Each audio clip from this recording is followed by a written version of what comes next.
The following is intended for mature audiences only. Discretion is advised.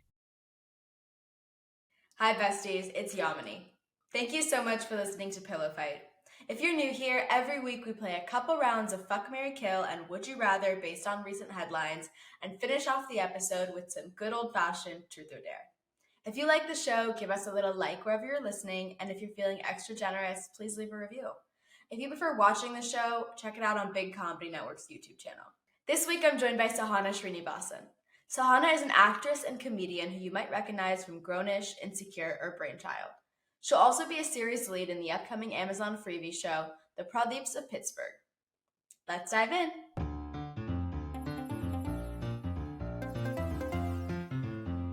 Pillow fight, pillow fight. Is yours made of And goose? we got feathers flying everywhere. Mine's made of goose. Pillow fight, pillow fight. This is so fun. Pillow fighting. Why is this so fun? Pillow fight. Yeah, it's hot out. It's very hot outside. Yeah, really hot. But I prefer this over. I don't like cold weather. You've never lived in a place with real winter, have you? For like a couple months. Like I've worked in New York and Canada, which were both really cold. Okay. But not like lived. Yeah. Yeah. You actually like lived in a place that was I like, mean, cold. only for 4 years, and I think it was like necessary character development for me to like really come back to California and appreciate it. I was born in Chicago, but I mean, not a long memory of living there. And then Chicago for 4 years of college, and then growing up here, I had this huge like kind of I think I just didn't like the vibes where I went to high school. Like it was a very low vibrational space, my high school. Yeah. And I kind of equated that with like I'm not supposed to be here. Like I'm supposed to be like in New York City. Like that's the life that I'm supposed to live. And then I went to college in Chicago, and I just was like, as soon as I came back here, I was like, I really just think it's like Orange County. That's like high school is the vibe that I was avoiding. I don't think I needed to run away to a Eastern Whole different metropolitan climate. Yeah. Yeah. I don't think I'd ever move back to like Austin or Texas. I think I like it here more. But I don't think it's just high school or whatever for me. I just think I'm like, I think I've done everything there. I mean, luckily, like I grew up like an hour away from LA. Like it's not like I can always go back and visit my family, and it only has to be 3 days long, which is the perfect amount of time. Yeah. I think, yeah, that's good. I feel like a week. Well, because I don't see my family that much. I go back for like Christmas or something. So like probably like a week, or I don't know. I think I can't do more than like 2 weeks. Also, my parents like moved into a different house like when I was in college. So like the house that they live in now doesn't really feel like I feel like a guest, you know? Like, I Yeah. don't feel at home there really. So like none of my childhood shit is there. For me, my parents moved when I was in college, but then I came back and did 2 years of the pandemic in their house. And so now that is like a jail cell. Yeah. It was more like 1 year, but it really feels like just my kind of house arrest place. Yeah, that makes sense. And there's not really like good memories there of like growing up or anything like that. It's just like COVID. My COVID bedroom. Yeah, I was dating someone at the time and in Austin. My family's in Dallas, so I was staying with him for most of it. It was kind of a creepy looking house. So I never have to be there again. So I'm like, I'll never experience that, I guess. I feel like that first year of the pandemic, I was actually really doing a lot of things that were like fun and self-care, and like getting out of bed, being like, I want to make the most of today because I'm like gonna fight the boredom. Like, is your Phineas and Ferb? Like, Yeah. what am I gonna do today to fight the boredom? That's so true. What were your like? Because I feel like people had certain. Because like for me, it was like whipped coffee. That was like, and then but then you ask some people and they're like, what's whipped coffee? Mine was like sourdough bread. And I was like, I never did sourdough. You know what I mean? There's like different groups. Yeah, I was a big tie-dyer. Like I was tie-dyeing everything. I was making like a lot of TikToks. I was trying to learn a lot of dances, but that's not really in my skill set. Oh, I don't know. I've never seen you dance, so I can't say. I can vibe with the music on, but choreographed dancing, no, not my strong suit at all. Yeah, I feel it's so weird because I did Indian classical, like Bharatanatyam, growing up, but my sister does hip hop, and I can't like hip I've hop seen is your just sister's I videos. They yeah slay. yeah she's good. Um, and I'm like I can't just pull out Bharatanatyam at a party, like it's just way You cooler. Like could. that's like in the middle, but like that I don't. It just doesn't translate the skills that you. It's not the same dance at all. It How just long were doesn't. you doing it? Like my whole childhood, I think, like since I was like 7 to like 17 or something. I got kicked out like a couple months into my Bharatanatyam Hmm. class when I started taking it. But the teacher was half white, and I just thought that was so funny that I got kicked out of the class by a half white teacher. And she was just like, "You're really not getting this, so it would not make Dang. sense to progress you forward when the other people are getting this." So it was kind of embarrassing. And then I switched to doing like some traditional singing. I stopped doing it after a while, but Like Carnatic yeah. something. But Yeah. I did it for maybe 2 years, and then I stopped doing it. Yeah, I did Carnatic or like bhajans for like very little time, and then I was like, this Yeah. isn't for me. I just didn't like sitting crisscross, I think, on the floor. It's too Yeah, tired. that was definitely a It big hurt part of it. it hurt my That was legs. more I like how that's more tiring than dancing with your whole body. Oh yeah. But I think I liked the theater aspect of Bharatanatyam because it's very like, I don't know, Yeah, it's expressive. showy and it's fun. You get to like put on all the costumes and like do the makeup and stuff, and the singing is very like humble. Like it's very like Yeah. monk like. It's very Yeah, monk like. you're just kind of sitting there. And I don't think either of us are very monk like. I've never been described as such. The woman who taught me Carnatic singing also was like she was just a neighbor, kind of Hmm. someone in the neighborhood who was doing Yeah, that.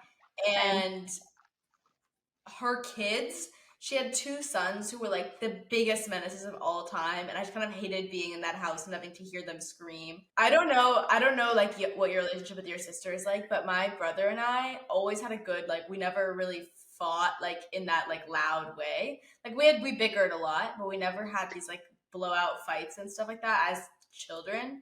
And whenever we'd be in a house with kids that didn't get along or were just like badly behaved to each other, the two of Hmm. us would get so on our high horses about it and like then be really mean to our parents, being like, "Why did you bring us here?" Hmm. I love that. And that was the deal with those children in that house. And I was like, I can't produce art in this environment. Exactly. No, you're right. Yeah, my sister and I didn't really. I guess we were pretty. I was pretty competitive with her. I don't know that she cared as much, but we didn't She's really like. younger. Yeah. That's funny. I feel Um, like it's usually the other way around that the like competition goes. because she is like has many talents too, and it would be like I would start something and then she'd be like, "Oh, here's this drawing I made in 2 seconds," and I'm like, "What? That took me like years, you know?" Yeah. And but like now I'm like, we're kind of doing art, even if we do have overlap. I'm like, well, that's cool. It's like not the same thing, Hmm. but she's kind of doing her own thing now. She's like engineer vibes, Yeah, my which is brother's not also what I'm engineer doing. vibes. Really? Fuck. Marry. Kill. Fuck, marry, kill. After the launch of Meta's Twitter competitor Threads, Elon Musk posted a series of tweets critiquing Mark Zuckerberg himself. Starting with, "Zuck is a cuck," he proposed that the two of them have a literal dick measuring contest. Ruler emoji. Number 2, both the Writers Guild and more recently the Screen Actors Guild have decided to strike for better deals with studios and streamers. Last week, an anonymous studio exec told Deadline, "The end game is to allow things to drag on until union members start losing their apartments and losing their houses."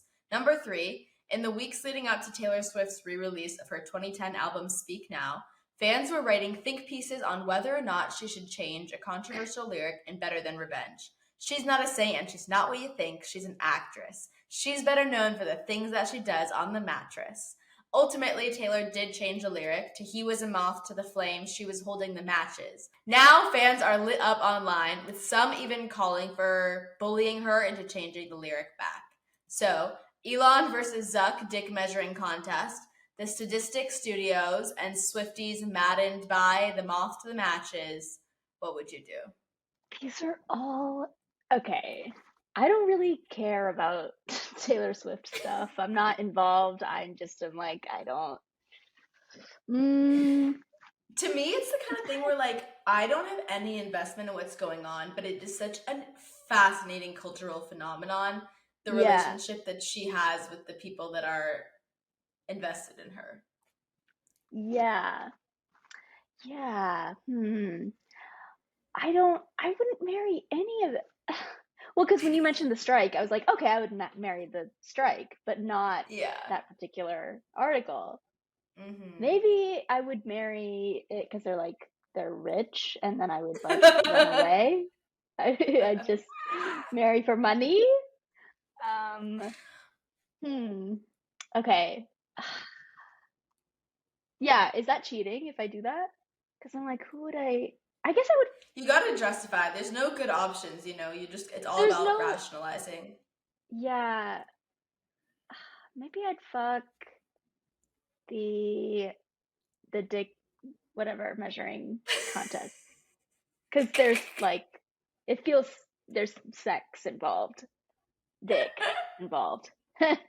And we know how I feel about that. And, Elon and Zuckerberg specifically. Yummy. Yummy, yeah. Always two of the probably most sexy men alive. Yeah. So yeah, maybe fuck that. Kill. Okay, I'm gonna marry the article so that I could like kill. I don't know, secretly. And then maybe you could pull like a Mackenzie Bezos and like divorce them after a while and then kind of take that money and put it back to artists. That's what I'm gonna do, exactly. Yeah. That's what I'm gonna do. And then I guess kill the Taylor Swift stuff, because I don't even know what that's about. Something about a mattress. Cool. Wow, I can't believe you fucked Elon and Elon versus Zuckerberg. That's really brave of you. I feel like that was. I think you might be the bravest girl in the world for that. I would choose to be in a sexless marriage with the Elon versus Zuckerberg situation, dick measuring contest. Because that's also, they have money and they're really busy bothering each other that I think they would bother me not so much. And I think competition is a good thing here ultimately. Like I saw today that like on Twitter, like there's going to be some sort of profit sharing with creators and stuff. Like hopefully this kind of competition encourages them to do better business, you know, like because they want to win. Like I think being unchallenged for so long has only led to stasis. So I'm going to marry that, and I'm going to let them, and I will whip out the ruler. I will be the judge of the contest. That's kind of you. Yeah. You're a woman in STEM, you know? Yeah, I'm the engineer now. And I'd let them have their fun with each other. I'd take that money and I would live my life. I would fuck the Taylor Swift stuff because it's all kind of like the Taylor Swift stuff. Like you don't even know what it was. Like you don't even remember what you said. I don't either. Well, I don't want to. It's the kind of thing that like every week there's a new frenzy. Her fans are like, I can't tell if they love her so much or they fucking despise her. Like I really can't tell. There is something like twisted about the relationship that they have with this woman. And I think that is a little bit sexy, but it's just sex. Like, I don't want to, I absolutely do not want to entangle myself in a relationship of any kind with this situation. I just think it's like a fun, messy hookup with a good story that you tell on Twitter and go viral, but you don't include the screenshots and faces and names. Yeah. That's the kind of fuck that we'd have. And also all of this is about a girl who does things on the mattress, so it's fuck related. That's true. That's true. Yeah. I simply have to kill the Deadline article about the studio people saying that their goal is to have union members lose their houses and apartments, because that is just so like outright evil. Yeah, you know what? I changed it. I'm gonna go with everything that you just said. Every choice that you made is mine now. You're so easily persuaded. Because I feel like you're gonna cut just the audio of like, I want to marry studio execs, and it just would make me look so bad. Why would I do that? Make the most boring podcast ever. It's so often that people are evil. That happens all the time. But when people say the quiet part out loud like that, it's always just like, wow, like you're so unashamed. Like most of the time people are ashamed of it a little bit and like try to like cover up their shit or like lie about stuff or like pretend like they care. And it's just so like, whoa, to see them just say that.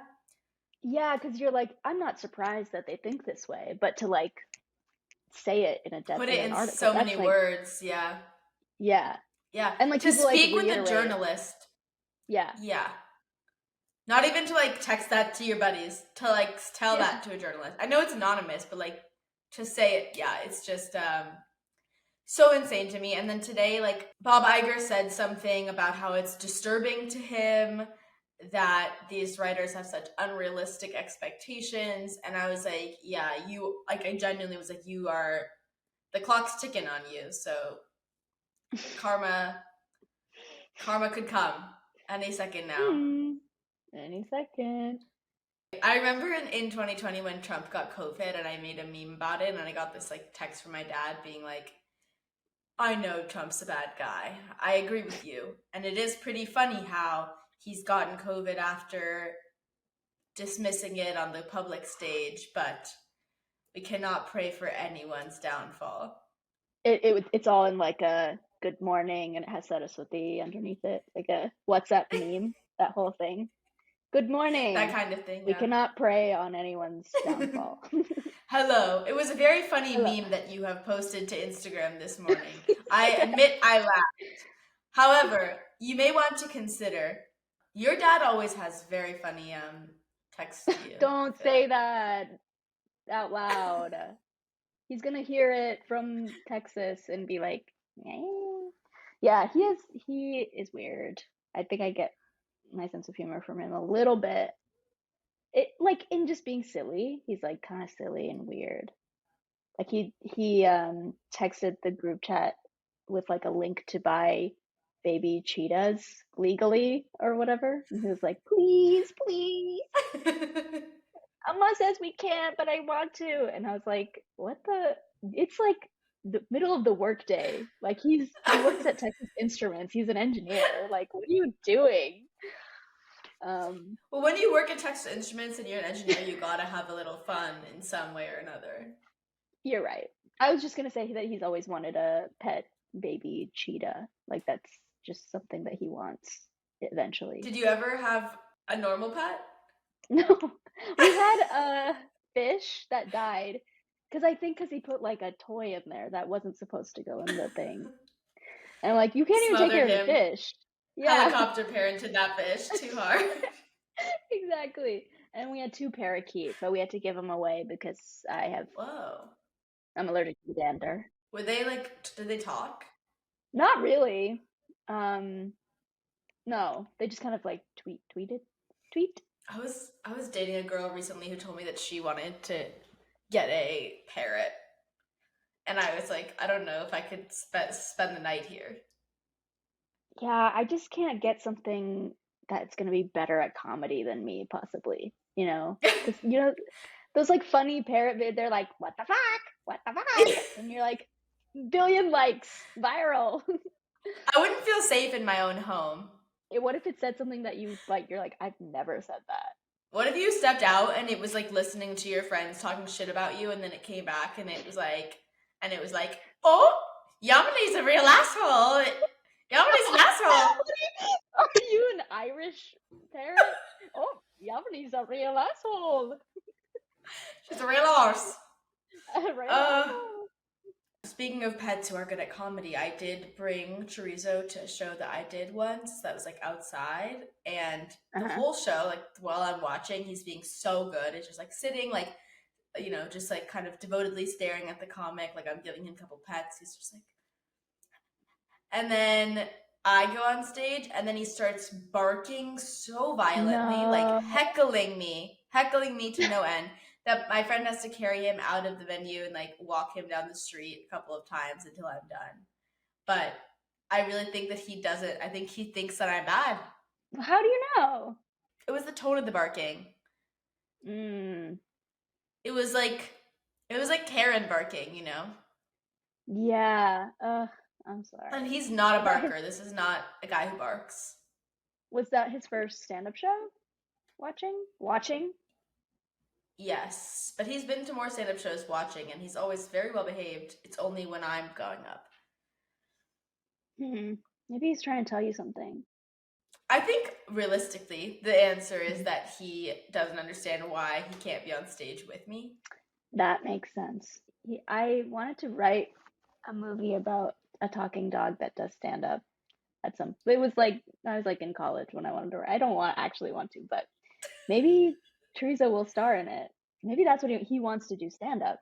Maybe. I think he has a lot to say. I wish he could tell me about his life, but he can't. Would you rather, would you rather, would you rather? Let's play a game of Would You Rather. We kind of touched on sibling rivalries, but I had already planned to talk about it.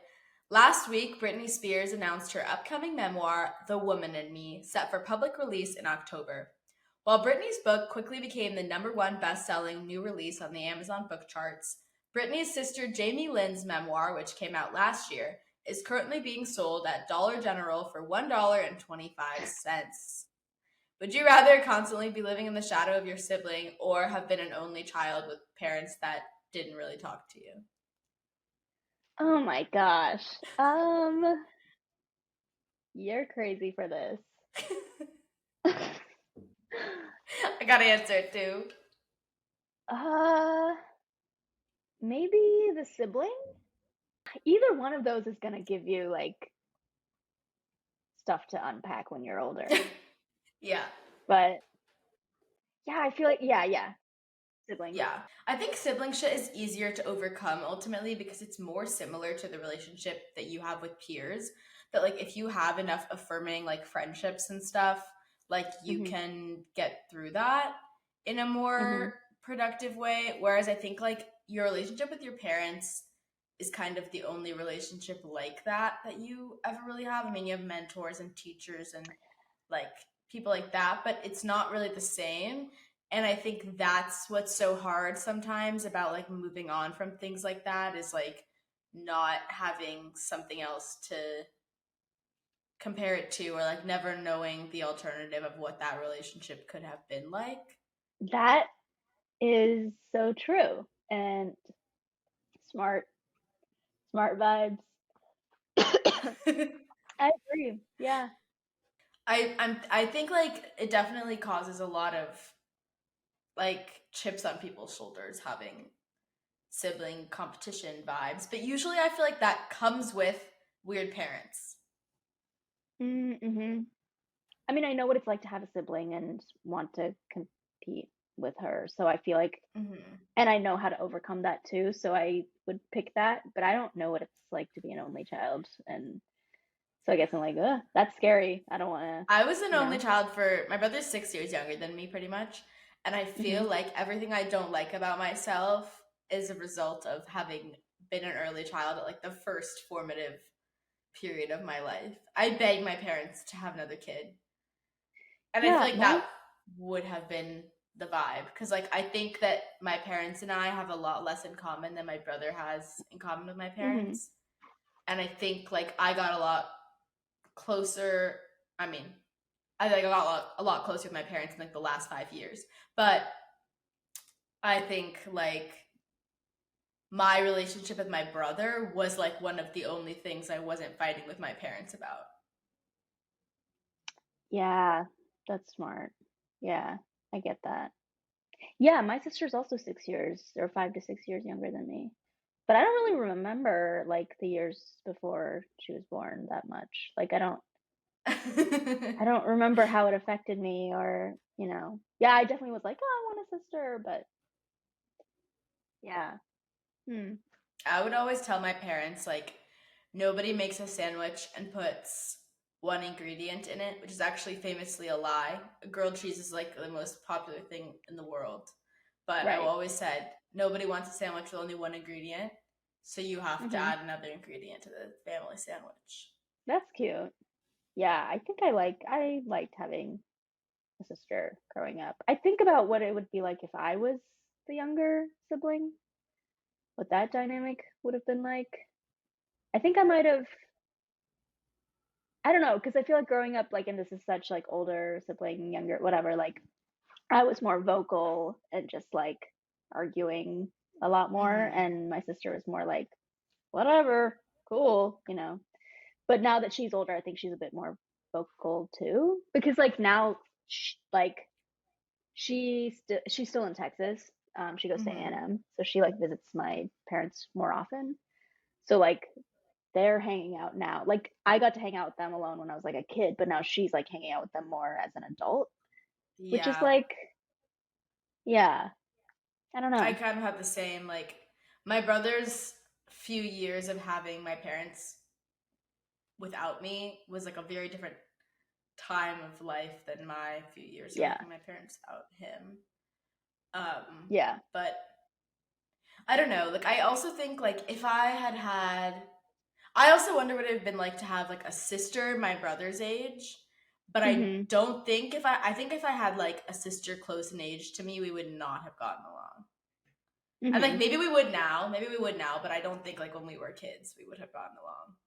I have 2 brothers on the show that I wrapped on early this year, and that was really fun because I don't have brothers, and it was like fun to see what it would be like to have brothers, because it's just a totally different energy. Like I can't be like, let's do our nails and la la la, but I mean you can. Hey, you can. You fully can. I would always give my brother little makeovers. Yeah, but they're just like so like walking memes, and just like, I don't know, it's just a different like chaotic energy.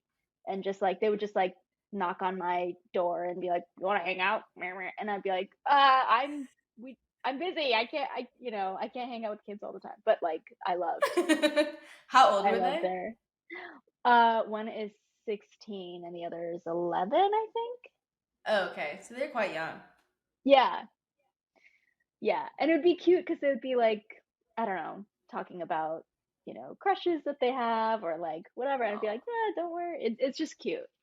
Yeah. I had one of my like childhood best friends. We like don't really talk at all now. Like we reconnect when we like go to family or like weddings in our community or whatever. But he felt like a brother to me growing up, and like I'm like, it's crazy that I don't know that much about him, but like still feel that bond. It's like, I don't know, because there's less of like guys don't like share that stuff that much because they're like, Dutch, I'm tough, you know. But it's like an experience and like proximity kind of closeness. Just like you've done a lot of things together, and that is like so much of the relationship. Truth or dare? Truth or dare? Truth or dare, Sahana? Dare. I dare you to start a group chat with your mom and your sister and tell them that you, for next year, or whichever's first, the next Father's Day or your dad's next birthday, that you want to look into actually getting him a baby cheetah. Okay. That's funny. They'll be like, what? Okay. And let us My know mom's what gonna you like say. call me. How She's do you like, say it? what's going on? Are you okay? Question mark, question mark, question mark. That's my mom's reaction. So Yeah, exactly. she doesn't know what's going on. And then she's like, our next door neighbor is dealing with something really horrible or whatever. And I'm like, okay. Oh no, the text right before I'm sending this was something horrible. Oh, And now I'm like following up and being like, I think we should get sent. Easy. What did you say? I said I think we should get a baby cheetah for Appa's birthday next year. Oh, straight to the point. Yeah. That's what you said. Yeah, no. I was curious how it gets phrased, you know? Uh-huh. Yeah. Okay, is it my turn? Truth or dare? I'll also do a dare. Dare? Yeah. Okay. Post on your story. Does anyone know why it gets so hot in the summer but so cold in the winter? Okay, what should I post as the picture? Just a selfie? Or a picture? I want to do a climate graphic. Yeah, exactly. Or maybe just yeah. A stock photo of... Maybe a picture, a selfie, but you're thinking. Okay, with this little Yeah, guy. like this. But you can't make it hot. Well, I am hot. That's what I'm saying. What do you want me to do? Millennial, but you're being too cute for it. Yeah, something like that. What? What? What wait a sec,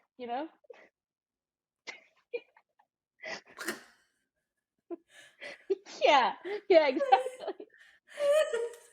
Does anyone around here know why it gets so hot during the summer?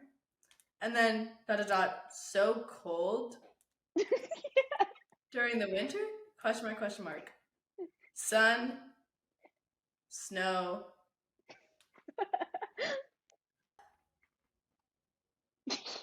Yeah, exactly. Okay. She's been posted. Yay! Truth or dare? Truth. Do I ask you a question? Ask you a question. Wait, do I ask you a question? Huh? You just dared Is me. that how it goes? I truth you. No. Wait, what? I asked you truth or dare. You said truth, so now I have to ask you a question. And then you'll ask me truth or dare. And then if I say... Yeah, okay. Yeah. Okay.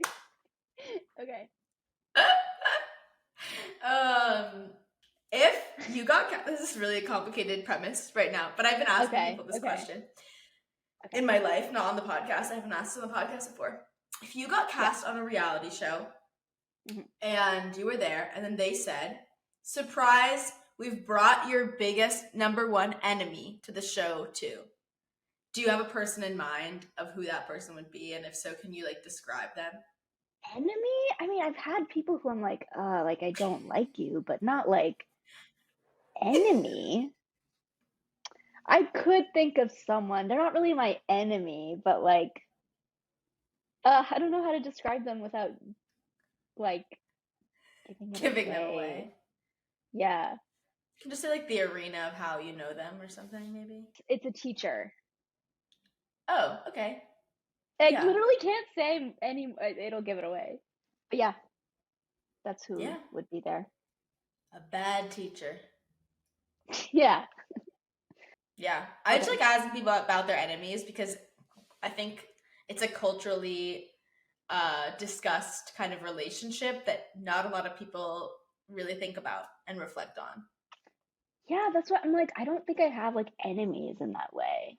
I mean, I guess I have like people who bullied me when I was in elementary school, but I'm like, they were kids. Like, I don't hate I them. consider any sort of mutual dislike to be enemies just for some fun drama in my life, you Oh, know? see, then I was like, I didn't know what your metric was. So now that I know, I'm like, okay, I have a couple enemies, I guess. Yeah, maybe this girl who bullied me in middle school or in sixth grade, solicited, she was like, "You need to pluck your eyebrows and shave your legs and la la la." And I like did a um I did like we had a project talking about the Civil War or something. It was like free range, like you could do whatever. And I was Mhm. like, this is my chance to show off my acting skills. And I wrote, it had nothing to do with anything. It was literally just like a monologue where I'm Abraham Lincoln's wife and I'm talking and he just got shot. And I'm like, no. And I'm like Your crying. grieving wife, Yeah, I'm like really upset a about it. widow. And yeah, and I like really prepared for it and I like did this exercise that we learned in acting class where you like push against the wall to like get emotional and I did that in class and I delivered and like there's no like historical facts or anything. It was just like Hmm. me crying. And she was Yeah. like, "Yeah, that was really weird. Why'd she do that, man?" She was like really judgmental about it, but I'm like, "Yeah, I get it, but also mean." I think so many of like the kids that didn't like me were because they were upset that I believed in myself. Yeah, that's so true. And now I'm like, I feel like I hesitate to like do stuff that makes me feel cringe because I'm like, that's what I was doing. That is like maybe Yeah. cringe, but like that's what I was doing when I was like having fun and Yeah, but I mean, you believed in yourself enough to get you here, and like whoever those people are, they're like what, nurses and accountants. Not that that's bad, but it's like if that's what you want to be and you grow up and you dream of being, then great, awesome, so happy for Yeah, you. But I think it's a lot of times like people who have no sense of self who are beating up on people who know themselves at an early age. yeah, yeah, that's so true. Also, my mom heart reacted my Responded. message. She didn't say it, she just heart reacted. She didn't say anything else. Hmm. Oh, that's nice. Normal reaction She's doing from research parents. right now. Yeah, exactly. She'll get back to me. I've been asking people this. I don't know if this is like parallel thought that I had with someone else or I heard someone else ask this, but like if all your exes were in the same room, would they figure out why they're there Oh yeah. pretty quickly? Yeah. I think so. Yeah. Okay. Cool. I think some of my exes for sure know each other, Yeah. and they I think would be able to fill in whoever didn't know each other in. Yeah. See, I don't think any of my exes know each other. So they would And there's no take a pictures little bit. anywhere, and they've never seen pictures of each other. I don't think so. You've never had like I feel like every time I date someone, like part of the first few months is them being like, "Oh, like show me your ex." No. Maybe, but no, I don't think they'd remember. Yeah, okay, that's fair. And like they're That's not all fair. from like the same state and whatever. So like I feel like Hmm. yeah. I'm also like I never deleted pictures with my exes and stuff. Like I don't use the same Instagram account anymore, but like on my old Instagram account, like all of the people that I had been with are all there. But you know what's Hmm. funny is like I think it would be funny to see that to see all my exes in the same room because they're extremely Yeah, different. they're extremely different. Yeah, Yeah. same. But also similar in many ways. Or like I feel like they would. Do you think they'd get along? No, no, no. I think that's what they have in common is that they would not like each other. Huh. I think that kind of like historically, the people I have dated are all like a little bit of haters. And Hmm. what's attracted me to them is that they were haters to things, to everything but me. Like they affirmed me, but they were haters about, or at least I felt that way in the moment when I was Hmm. initially attracted to them. That's not a good habit, and that's something that I have since worked on removing myself from that pattern. But I do Yeah. think that is something that a lot of people that I have dated have in common, and I do not think they would like each other at all. So it would be very funny. And they're all from extremely different walks of life. It's just, it would be funny. I think my exes just don't have a lot in common with each other. So I don't know if they would. But some of the things that make me cringe or give me the ick from all of them, like I feel like are similar. Yeah. Like what? No, just like the way, like the way they would talk to me, like, or just like being like, just the way they saw like women, I guess, is just like, you know, not great. Yeah. All my exes are queer. I don't have a single non-queer ex, to be fair. I think my most like all my serious relationships are not queer, but like if X is including everyone, including people I've been like talking to, I then think a lot of my like situationships would love each other. yeah, I think so too. I don't know. That's scary. That's scary. I don't want to see that. I don't want my Scott Yeah, Pilgrim yeah. versus the world to happen. Yeah. All right. Shall you truth or dare me once more? Yeah. What do I ask you? Wait, what? I don't know how this works. Truth or dare? I'll do a truth as well. So now you Truth. ask me a question. Oh, okay. Any question, and I have to tell the truth. Okay. I'm just, what does your day-to-day look like? I just want to know because I feel like I'm not doing enough and I just want to hear like what, as someone who also does like comedy and acting and stuff, like what do you do, That's what I want to know, truly. You can ask me this anytime you want. It didn't have to be here, but for the record, every day is different, a little different. I also feel like I'm not doing enough. I always feel like I'm not doing enough. But like especially, truthfully, because if I'm like, oh, I did this and this, but like that's not my like majority of my days. You know what I mean? yeah. I mean, like some days I'm doing a lot, but some days I'm doing nothing. Yeah. And especially now, like with the strike environment and just generally like recession vibes, I do feel like I am not doing a lot.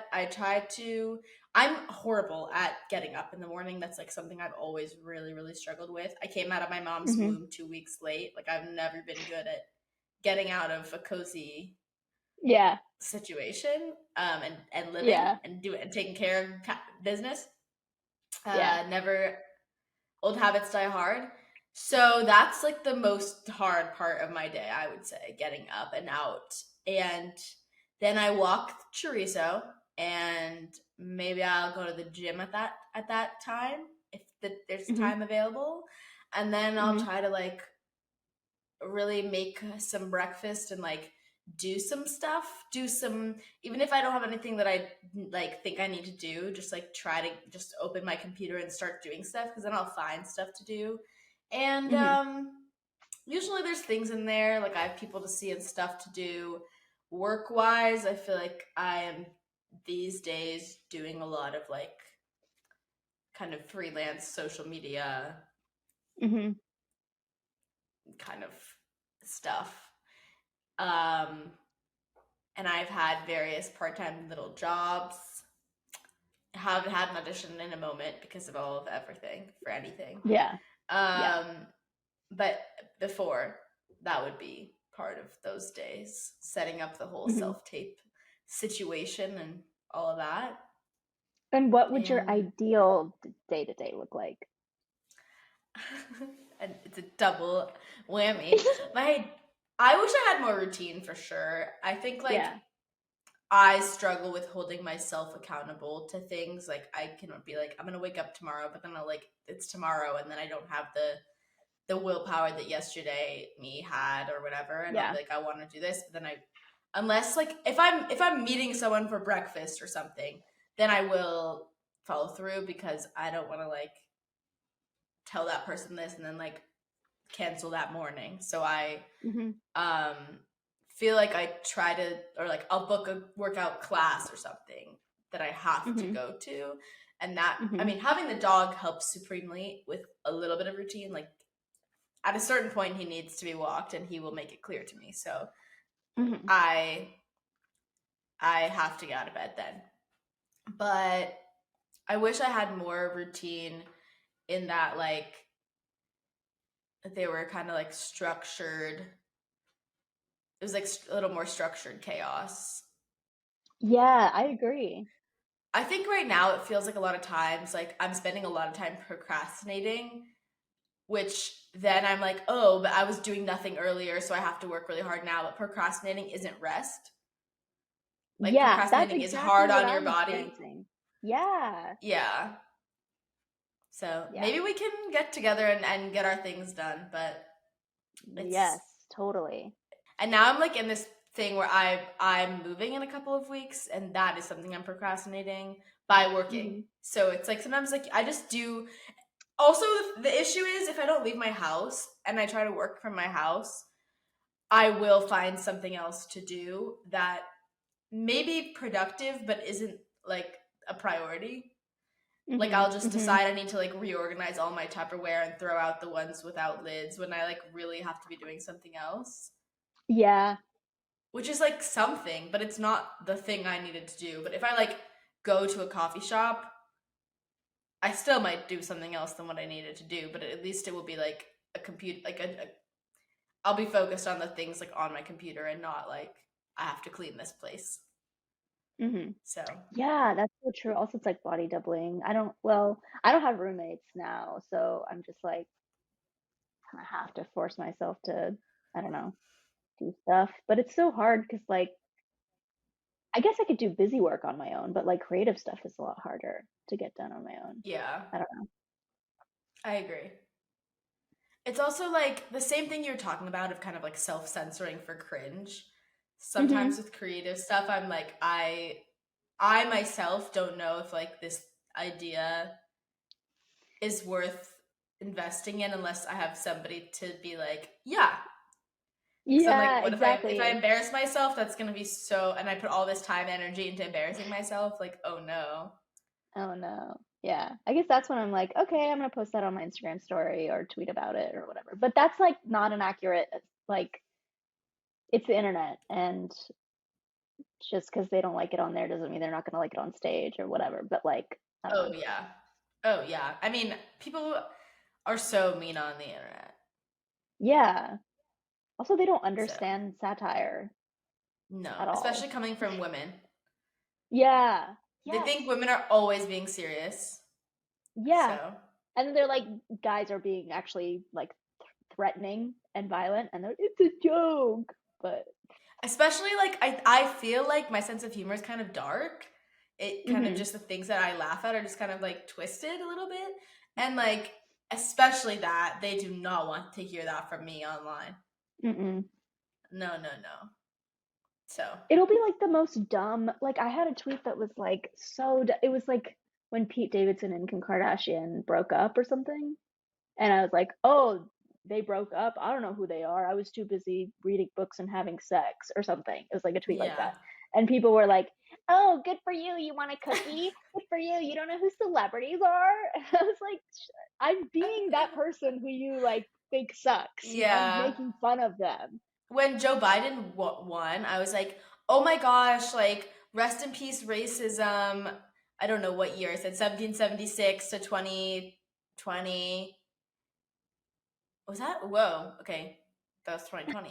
1776, 2020. Like, awesome. Like, wow. Yeah. Like, so glad she's dead. Like, we can finally live free now. People are like, oh my God, I can't believe you think racism's over now. Like, you really think that? Like, you stupid bitch. And I'm like, I'm literally a person of color. Like, what, you think that I think racism's over?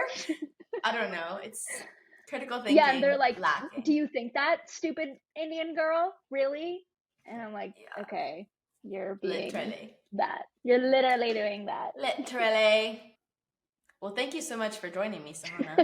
It was a pleasure Of course. to have Yeah, this you. was so fun. Where can my listeners find you? Like, is there anything that they can keep an eye out for? Anything you want to plug? I guess my Instagram is sahana.j.srinivasan and my Twitter is sahana_srini. And I just got on Threads, so I guess that too. Threads is so weird. I think you threaded this. What are we calling it when you post on that website? I guess Threading? it's threaded, yeah. Knitting? Yeah, Posting, string? yeah, threading. Sewing? Threading, waxing, yeah. Because you were like, oh, I feel like I have to be like cringe on here or I have to be chooky or whatever. Because like that's my whole feed now. It's just like, just memes, yeah, like bad memes. yeah. And it's like stuff that I'm like, well, I had this thought like in high school. Like it's like pineapples don't belong on pizza.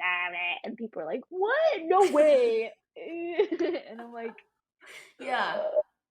And there's no like conversations about politics or the news. It's just like, no. Thank you so much. Thanks for having me. This is so cute. Thanks so much for listening to this episode of Pillow Fight. Follow Sahana everywhere to keep up with her projects.